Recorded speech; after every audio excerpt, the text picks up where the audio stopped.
could I see a show of hands, or if you prefer typing in the chat window, if you're familiar with CSUN's ATACP? Okay, that's good. So like 4 people, 5, oh, 6, oh, a bunch of people. Okay, and considering that you're in California, that would make a lot of sense. So the ATACP, people look at that and think of that as a kind of mark of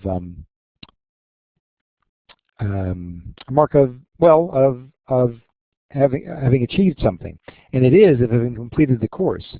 But that is what it is. The ATACP is training. Credentialing is different. Credentialing is an act of occupational licensure, okay, or registration. Licensure is granted by a government body. So, you know, we have driver's licenses, right? We'll give you a license to drive. Well, then there's licenses for speech therapists, right? So they're licensed to do that. It's individuals, it's about an individual meeting predetermined qualifications and grants the right to engage in a particular profession. Okay, it's by state.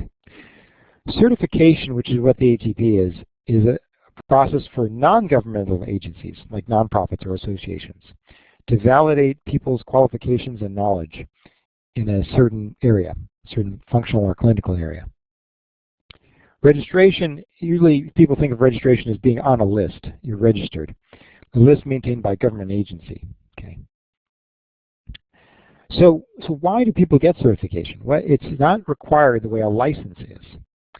Well, it validates individuals' qualifications. You know, in the world of assistive technology, we know what we know, but there's so many different levels of knowledge that people have, it's hard to know who knows what. So certification is a way of demonstrating a minimum level of knowledge in a topic. Okay. It also carries a certain connotation of trust, belief, and confidence of people who carry the certification. It provides a practice-related knowledge-based requirements against which you can assess yourself. And it requires adherence to a code of ethics. And believe me, oh, I didn't really introduce myself as a relationship to the ATP. I'm on the board of the Professional Standards Board of RESNA, which oversees the ATP and all the credentials. And so one of the things we deal with is complaints, claims of unethical conduct. And believe me, this happens. And I want to encourage anyone, if you know of someone who is certified, who carries the credential, and you think they're doing something that's unethical, to report them to RESNA. And we can visit the RESNA website later. The code of ethics is something that people sometimes forget about, but it is there and it is important. Okay, some statistics. There are over 4,200 ATPs in the United States, but about 7,500 people have taken the exam. Okay, now what does that mean? That means that, if we do the math, 30,000, a lot of people have not passed that exam. Now, that's not completely accurate because what happens is people will retake the exam. And so this is a little bit duplicative. But it certainly is not an easy test. The test is meant to be wide-ranging, to cover all areas of assistive technology. And a lot of people will complain about that. And we'll talk about that a little bit.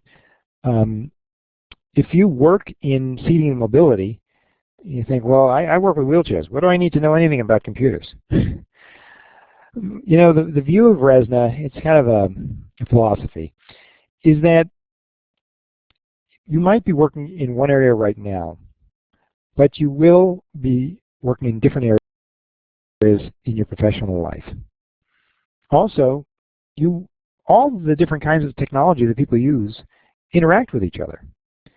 And you need to at least have a basic knowledge, and that's what this is, a basic knowledge of the different kinds of assistive technology and the needs that people have that lead to them using that assistive technology. So there are wide-ranging kinds of questions about different kinds of disability, disabling conditions, and different kinds of technology. Some more statistics. This is interesting to some people. Seating and mobility makes up 68% of the people who take the ATP. Okay, AAC is 19%. Computer applications, 18%. Job accommodations, 17%. So those are similar. AAC, computer, job, kind of all around 18%. Special ed, 13%. Personal transportation, that means like modified vans, so forth, 12%. Okay. So clearly a preponderance of people who work in seating mobility, and that has affected the format of the test, that there is a good amount of information in that area. So who is an ATP? We define it as a service provider who analyzes the needs of individuals with disabilities and assists in the selection of appropriate equipment or services, and trains the consumer on how to properly use specific equipment. Okay.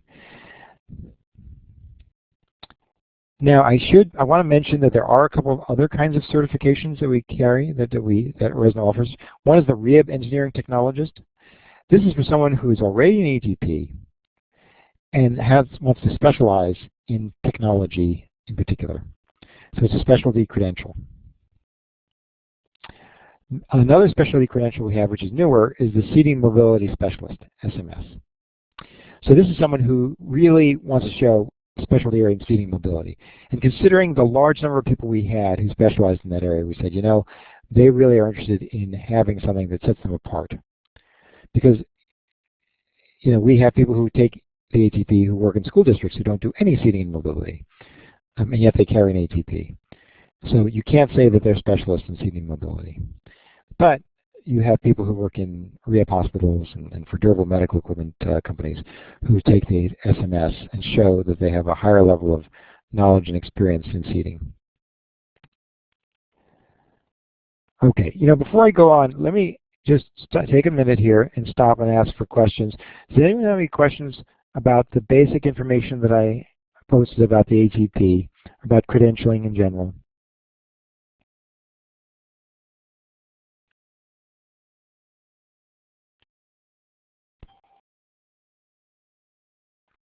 Okay, if you can go ahead and write your question down in the chat box, or, well, actually, do we have a way of handing off the audio if we want a question asked?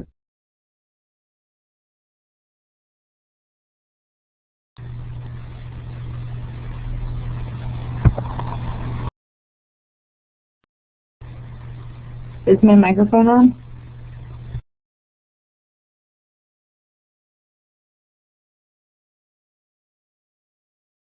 Your microphone was working. Go ahead.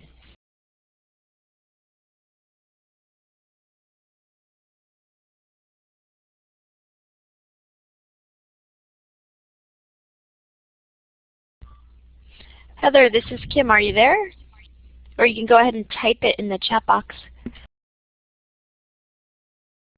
Can you hear me now? Yep, I can hear you. Okay, I'm sorry. I was talking to myself.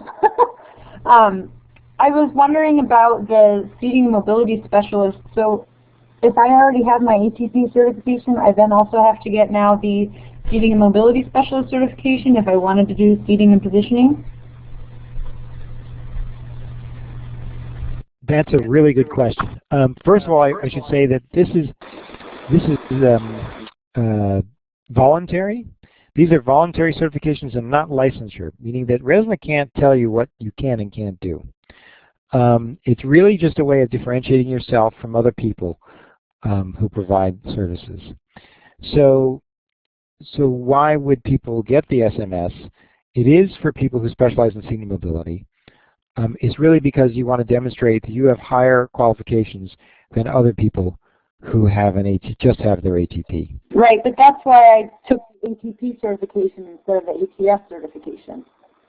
Okay, that's a good point. Well, you know what? The ATP and the ATS certifications were combined because it turns out that once we looked at it, RESNA was in the process of getting accredited for certification, and we found that the difference between the ATS and the ATP, this is a little bit of inside baseball for people who have no idea what we're talking about, was not great enough to justify two different credentials. So RESNA combined them. They really are the same. The only difference was 50 questions of difference. So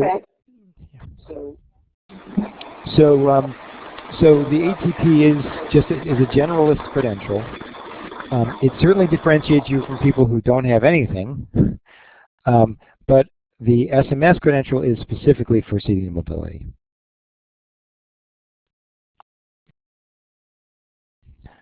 I hope that answers your question. Is Medicare going to be requiring SMS at some point instead of ATP, do you know? Oh, you're talking about CMS? I was talking about SMS. I was wondering if, like right now, Medicare requires that an ATP be certified or be available to when doing like a seating and positioning assessment. So would that later need an, would you later need an SMS? Is that going to change? Do you know? This is a good question. And for those of you who might not be aware, Medicare does require an ATP certification for people doing complex rehab, and we won't get into all the details of what that means. But so right now there is some requirement for some people to have the ATP. Right now there is no requirement for someone to have the SMS, and we don't know whether or not it will be required in the future. We really don't have a way of knowing. One thing we do know, though, is that CMS, which is the government agency that oversees Medicaid and Medicare, they have said that the ATP is not specific enough to seating and mobility, and they wanted a credential that was more specific. So it could be that they will require in the future, but we have no idea. We don't know. Okay, thanks.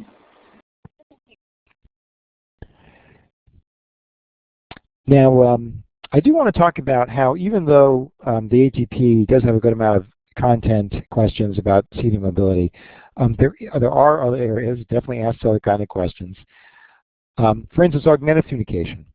So when I say there are more questions on augmented communication, well, what do I mean? What kind of questions are they going to be? Well, I can't tell you what the questions are. That would be illegal, or they would have me shot. I don't know. But I can tell you the kinds of questions.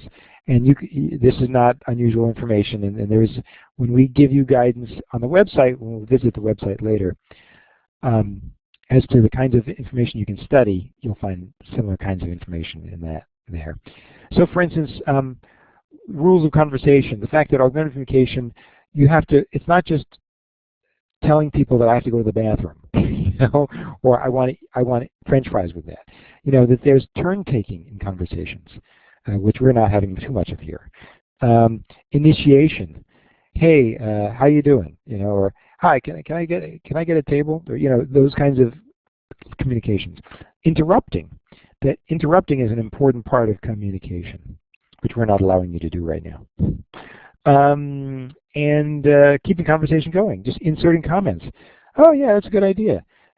All these kind of things are part of communication, and not just the simple communication some people think of. Implementing augmented communication. The idea that there are different competencies, things people have to learn to be effective communication device users. It's not just operational. Operational means I know how to operate the device. They need linguistic competence, social competence, strategic competence. These are different examples of competence. So for instance, social competence is the kind of things like, when do I insert a comment? When can I interrupt? And when it looks like a good opportunity. So there's different things that need to be taught in using communication devices. For computer access. Okay, so what kind of things what topics might be covered by the ATP? And these are just examples. You need to understand that when you're looking at computer access, there are a number of variables. It's not just the size of keys, for instance, when you're looking at keyboards, but the spacing of the keys, the amount of force that's required to when you press on a key. So for instance, I've worked with people who have muscular dystrophy, and it's not so much the size of the key. We want to get the size and spacing right, but it's also the force. How hard does the person have to press down? Can we just have a touch keyboard? Okay. Knowing the purpose of different options. So for instance, the fact that there are different layout of keyboards. There's a QWERTY layout, which is a standard keyboard, but then there's the Dvorak layout and one-handed keyboards. And we want people to know these things. Implementation issues for voice recognition. For instance, that using voice recognition, what are some effective training techniques? How do you train people so that they remember things the next time? Sensory. So assistive technology for people with sensory impairments. First of all, there are people who have multiple disabilities, including visual impairment.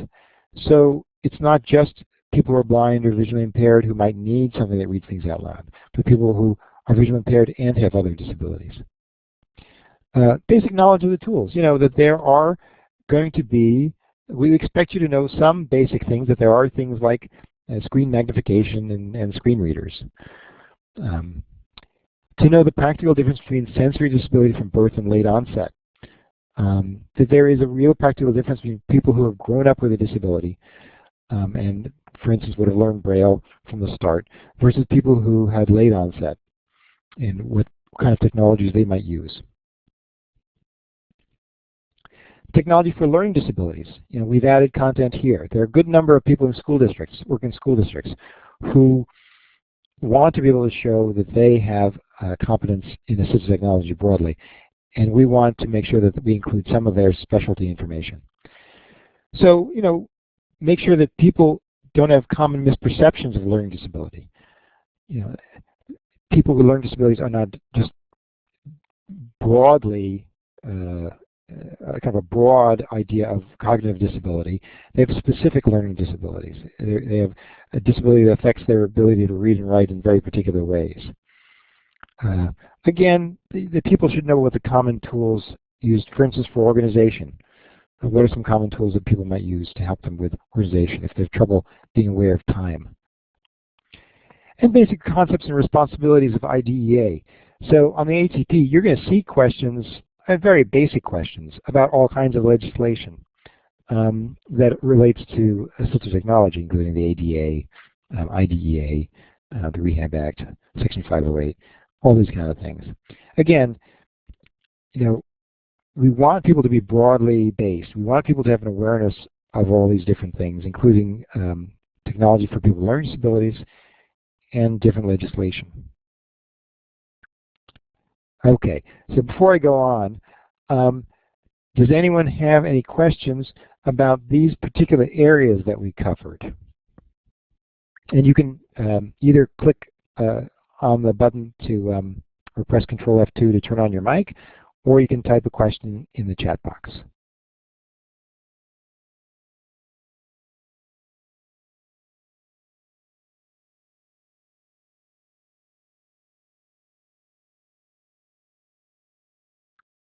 Okay, in that case, I want to turn to you guys. First of all, this is a small enough group that I want to make sure that anyone gets their questions answered. So I want to ask a question. Do you have any specific questions about RESNA or about the ATP that you'd like to ask that would make today's time worth it? Because I've got this presentation, I'm just presenting, but what would make it worth it? Do you have some specific questions that I can answer? And again, you can either click on the mic or you can type it in the chat box.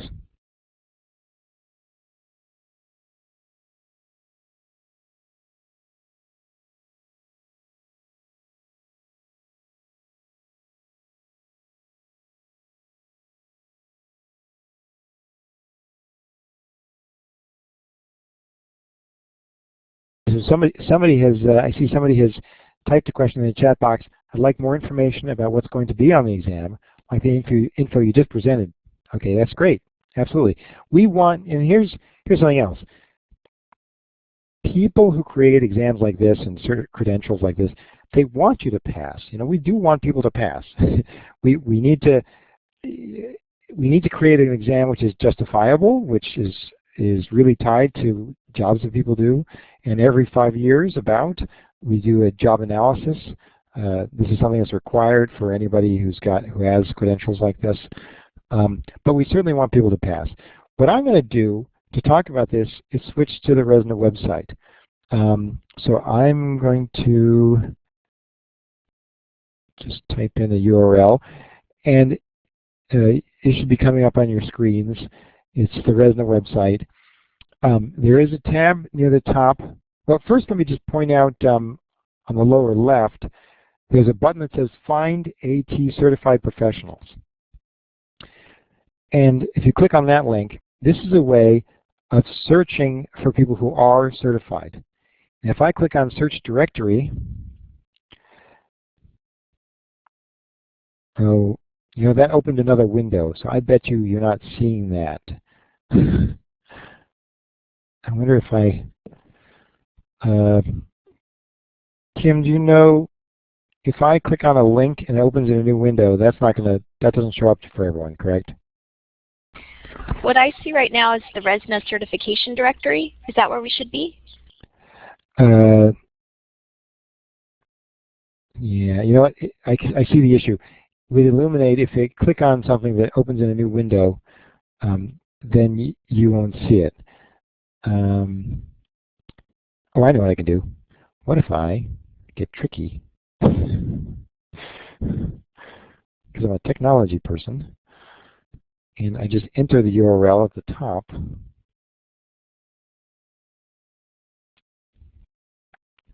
Bear with me.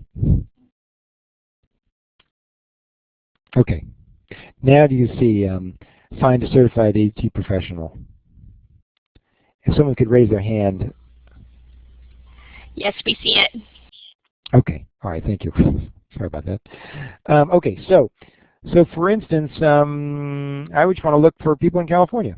So I click on California under state province. I might not be. Maybe I don't need to look up anything else, but I can narrow it down if I want to. So I can choose what people's professional background is, or areas of AT practice.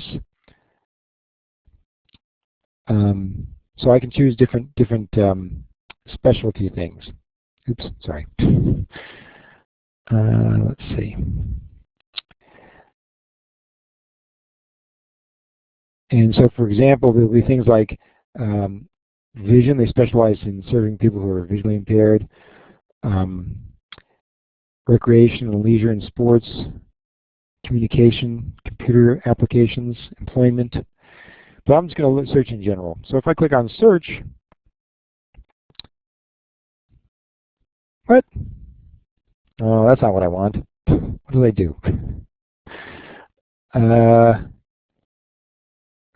searched for California.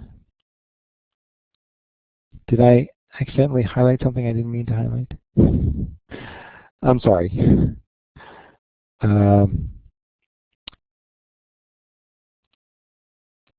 Let me do this. I go back.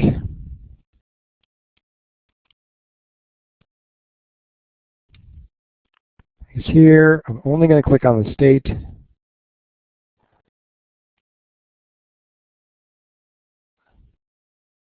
Oh, maybe I have to select what kind of certification.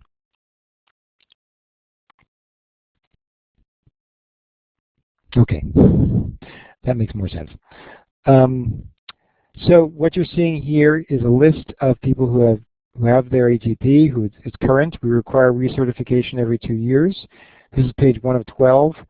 So these are the people who are certified in California. Okay. Does anyone have any questions about the certification directory?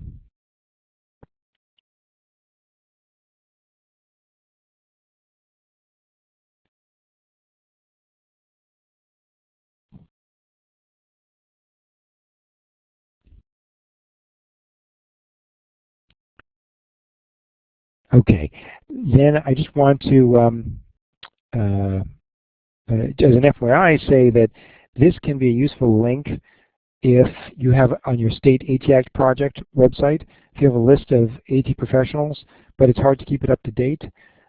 This directory is one thing that you can always, it will always be kept up to date. So you can refer people to this directory and have them search under California.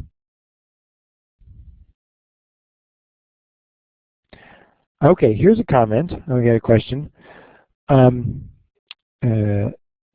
person said, one thing that I have a problem with is the medical terms. You really have to know them to pass.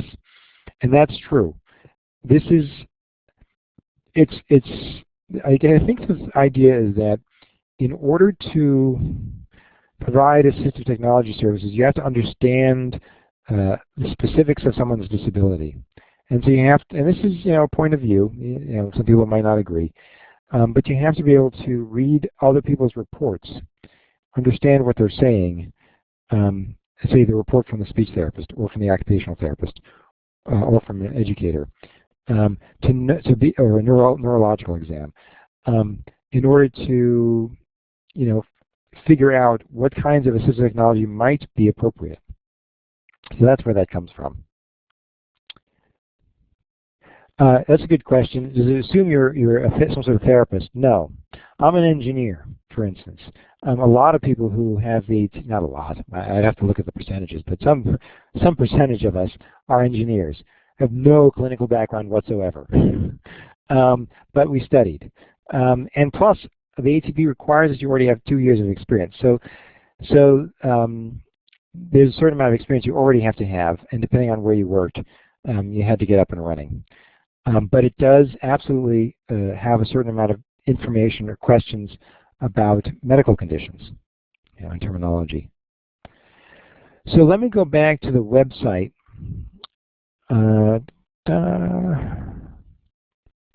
Because what I wanted to get to was certification. Let's see. Under certification, there's a link for becoming ATP certified. Okay.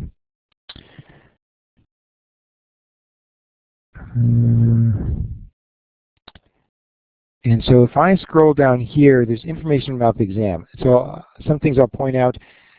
It is now a computer-based exam, so you can take this exam anywhere. And there's a link here for Prometric Testing Center. So you click on that, you can find out where your local testing centers are. What's nice about that is you also get your feedback immediately. You don't have to wait for it to be scored.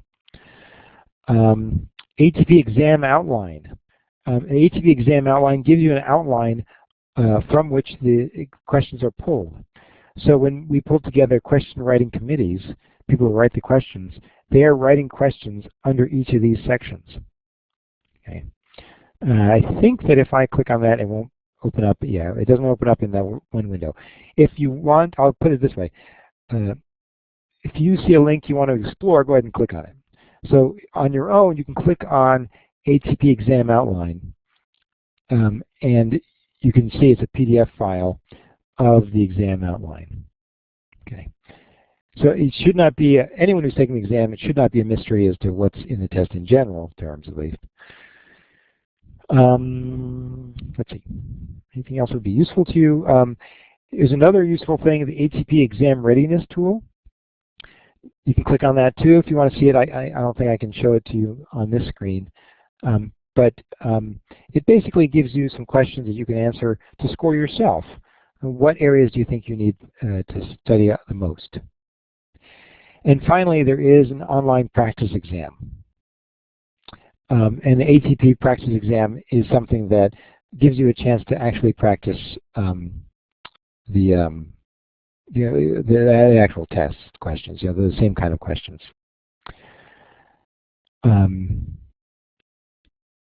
Yeah, and I definitely see what you're saying. I know one person said, look, I've been in this field for 10 years and I failed the test.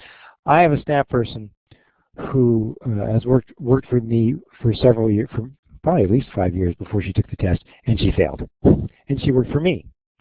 So it's definitely not something that people can just walk up, I've done this, I can just take the test and pass. Like a lot of certification tests, you have to study for it. It is not something that is just based on everyday practice. But people have comments back and forth about it, and people will talk about it. I know the person that my staff person who failed originally, Jeanette, she's perfectly open about it, and she says, in the end, it helped me to study all the other areas that I don't do so much work in, and learn the basics, learn some of the basics that people know. Okay, so that's a little bit about, more about preparation if people are interested. Reference books. So we definitely think it's helpful to identify for you what are some reference books you can study from. The Fundamentals course, Fundamentals in Assistive Technology, which is from RESNA. Cook and Hussey, I think you can get that through Amazon even.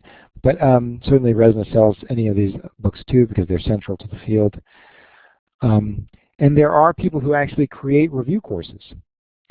You know, anytime a certification is required for funding, there should be more than just books to study from. So there are review courses that can help people to study for the test. Any questions about studying for the exam?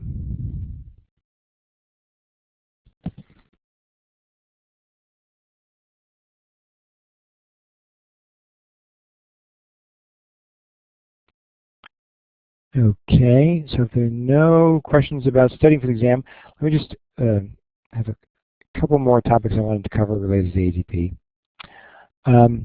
Marketing, this is something for people who have the ATP, they want people to know it. So it's definitely something that we do and we want to support other people in doing. So we do press releases and announcements. Sometimes we have articles and magazines and newsletters. If you have a newsletter or magazine and you'd like to have something on the ATP, I'd encourage you to contact me and let me know. We can certainly talk to you about what would be useful to you, what kind of information would be useful to your readers. And we also have an ATP marketing toolkit so that people can put out press releases themselves, hand out brochures, those kind of things. There's a consumer brochure, so there's a brochure that can be given out. Oh, someone is raising their hand. I'm sorry. Go ahead and ask a question. Sorry, just a quick question about the marketing kit. Is that a long time ago when I got certified, they had like just a couple worksheets? Is it different than that, or is that pretty much it where it's like a sample letter and that sort of thing? You know, it's a good question. I don't know what you had, but certainly we have more than just a couple of sheets, and we do have a bunch of different materials. Do you see did you get copies of the brochures like you see on the screen right now? No. Okay. So yeah, so it probably is also. I'd encourage you to contact the RESNA office. You can just email them, you can call them, whatever is easier, and just ask them to send you the marketing materials for the ATP. And you can be specific if you want brochures or something in particular, or just ask for the marketing kit. Although if you want multiple brochures, you probably need to ask for that, because they might just send one, because they don't know whether or not you really want them.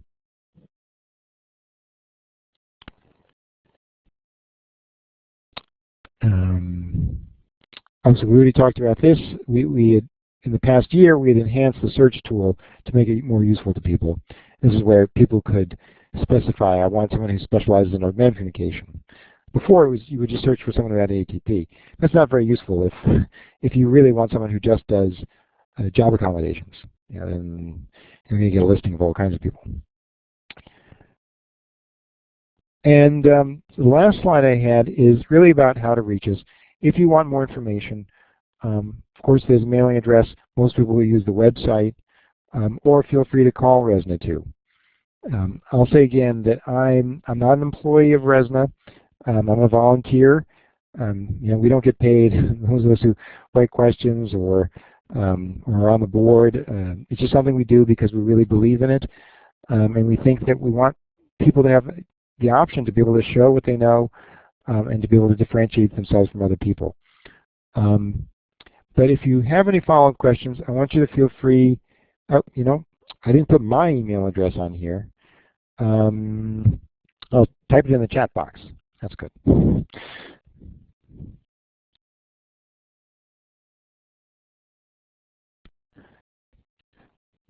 Okay, so I just put my email address, ftchang@advops, which is really hard to spell, advopps.org.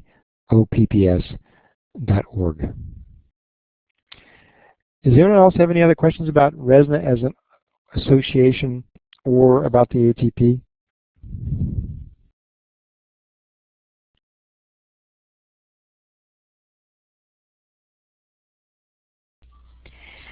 This is Kim. I just want to let everyone know that I'm loading the PowerPoint presentation, and it should pop up very soon for you to download if you'd like to.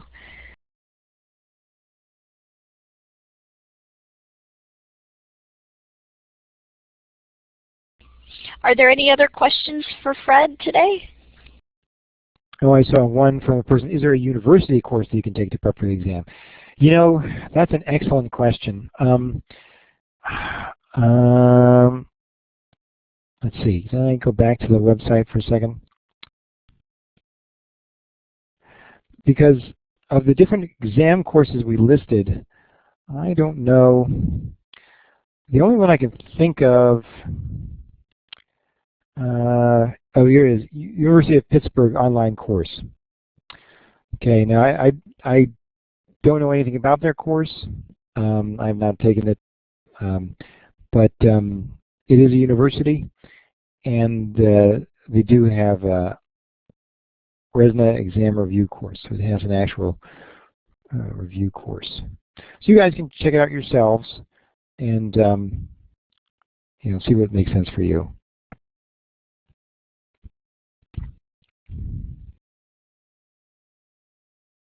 Oh, Heather had a good comment. University of Illinois at Chicago might have an online course. It could very well be, and it could be that, you know, our list is not comprehensive. It could be that there's a university out there that we just haven't heard about or haven't gotten listed. Any other questions?